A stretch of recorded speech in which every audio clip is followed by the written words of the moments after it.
লোনের মাধ্যমে টিউশন ফিটা প্রদান করা। পাশাপাশি আমরা স্কলারশিপ 30 to 70% মতন আমরা গ্যারান্টি দিয়ে দিচ্ছি। International admission and immigration consultant IAIC উচ্চশিক্ষা নিতে ইচ্ছুক শিক্ষার্থীদের ভিসা প্রসেসিং থেকে শুরু করে সকল ধরনের সাহায্য ও সহযোগিতা প্রদান করে থাকে। শিক্ষার্থীদের জন্য আমরা সুখবর হিসেবেই বলতে পারি যে আমরা এখন US এর পাশাপাশি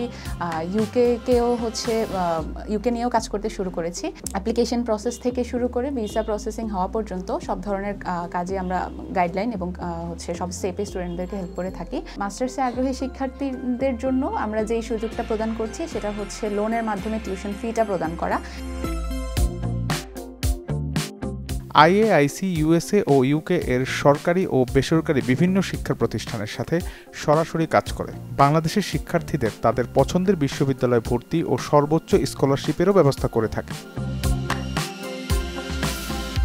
যাদের ড্রিম কান্ট্রি বলা যায় USA এবং UK, তারা আমাদের মাধ্যমে প্রসেস করতে পারে। যেসব স্টুডেন্টদের IELTS অথবা ডুওলিঙ্গো নেই তারা US এর জন্য অ্যাপ্লাই করতে পারে। আমাদের নিজস্ব ইংলিশ প্রফিসিয়েন্সি টেস্ট আছে, সেটার মাধ্যমে স্টুডেন্টরা অ্যাপ্লাই করতে পারে। আমাদের ইংলিশ প্রফিসিয়েন্সি টেস্টের জন্য আমরা সম্পূর্ণ গাইডলাইন দিয়ে দিচ্ছি এবং ইংলিশ প্রফিসিয়েন্সি টেস্টটা বেসিক্যালি হচ্ছে আপনার ইংলিশের রিডিং, রাইটিং, স্পিকিং, লিসেনিং এগুলোর উপরই হয়ে থাকে। পাশাপাশি আমরা স্কলারশিপ 30 to 70% মতন আমরা গ্যারান্টি দিয়ে দিচ্ছি এবং অ্যাডমিশন কনফার্মেশন তো আমরা ডেফিনেটলি দিচ্ছি। ইন্টারন্যাশনাল অ্যাডমিশন অ্যান্ড ইমিগ্রেশন কনসালটেন্টের মূল লক্ষ্য হচ্ছে বাংলাদেশের শিক্ষার্থীরা যাতে খুব সহজেই বিদেশে উচ্চশিক্ষা নিতে যেতে পারেন। আমি তাদের থ্রুতে একটা পাবলিক ইউনিভার্সিটিতে অ্যাপ্লাই করেছি এবং উইদিন ফিউ ডেজের মধ্যে আমার অ্যাকসেপ্টেন্স লেটার এসেছে, সাথে I-20 এসেছে। কিছুদিনের মধ্যে ইন্টারভিউ দেব এবং তাদের ফ্যাসিলিটিস অনেক ভালো এবং তারা মক টেস্ট নেয় ইন্টারভিউর জন্য। অ্যান্ড এই ফ্যাসিলিটিসটা আমার মনে হয় এটা অনেক ভালো।